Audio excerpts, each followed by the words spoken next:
While you might have heard rumors that Spain requires citizens to notify tax authorities before making large cash withdrawals, the reality is only slightly less intrusive. Spanish banks are required to report cash transactions over €3,000 to the tax agency, a standard stemming from anti-money laundering laws in force since 2010.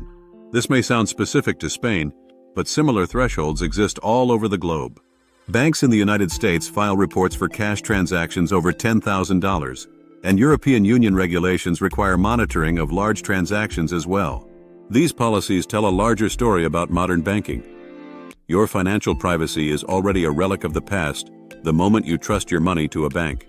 This isn't just a quirk of banking regulations. It highlights a fundamental problem I've talked about for years. When you put your money in a bank, it stops being truly yours. Instead, you become an unsecured creditor to a fractional reserve institution that has already lent most of it out and is now acting as a reporting agent for the authorities. The illusion of ownership is powerful but false. Making a bank deposit is not storing money, it's making a loan to an institution, which then promises to pay you back on demand. But the institution almost never has your money on hand.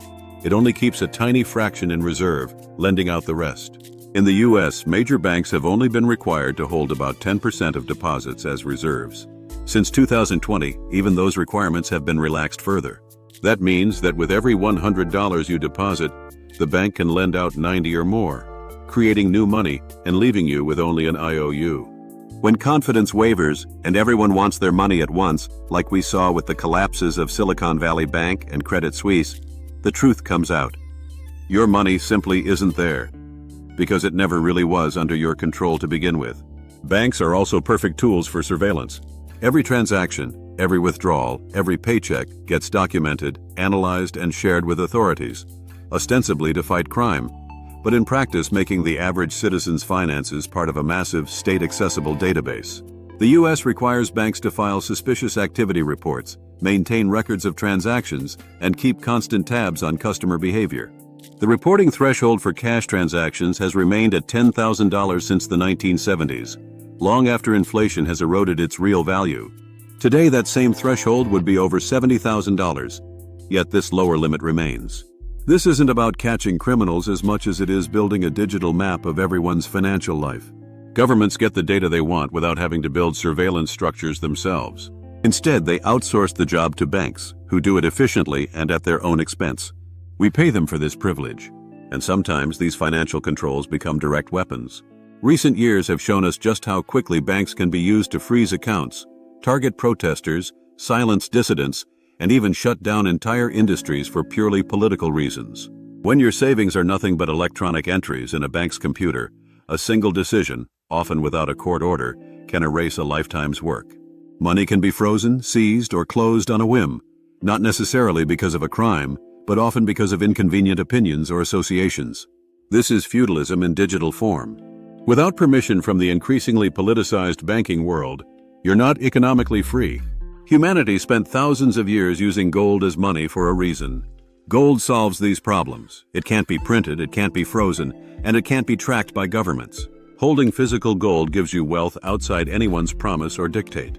The abandonment of the gold standard in 1971 led to inflation, repeated financial crises, and the steady loss of purchasing power for ordinary people. Gold still buys what it did centuries ago, which is more than can be said for any modern currency. But in our digital world, gold has limits. Cryptocurrencies like Bitcoin and privacy-focused coins like Monero offer a new model. Bitcoin is capped at 21 million coins. When kept in self-custody, meaning you hold your private keys, not an exchange or institution, your Bitcoin is beyond the reach of banks and governments.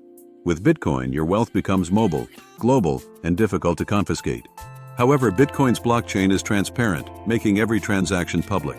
While you are not directly named, transactions can often be traced back to you, especially if you bought your Bitcoin on an exchange that required identity verification.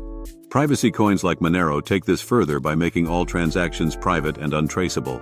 The sender, the receiver, and the amount are hidden.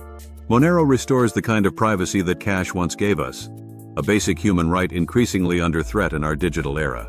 But because Monero works so well, it's become the target of governments and regulators. Many exchanges have delisted it, and it faces ongoing scrutiny.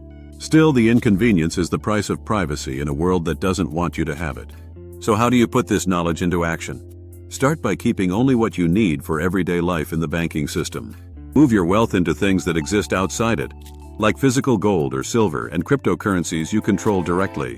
When you buy precious metals, take possession of it yourself. Don't leave it with a bank or third party. For Bitcoin, educate yourself on how to keep it secure. Use hardware wallets, responsibly back up your private keys, and never leave significant funds on exchanges. If you want Monero, you'll need to use specialized platforms or peer-to-peer swaps, but the privacy is worth the effort. The current system isn't sustainable.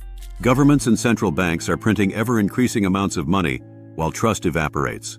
Central bank digital currencies are on the horizon and promise even more control. They'll make surveillance and financial manipulation easier than ever before. The race is on between centralized control and decentralized freedom. Those who prepare now will come out ahead. The trend toward surveillance is clear.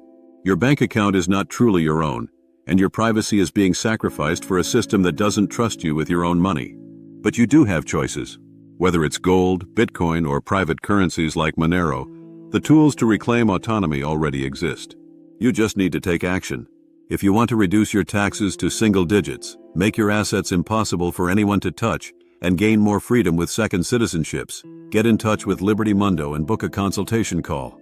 We will help you develop a complete blueprint to organize your life to safeguard your wealth and your freedom. Follow the link in the description for more details. Thanks for watching, and see you in the next one.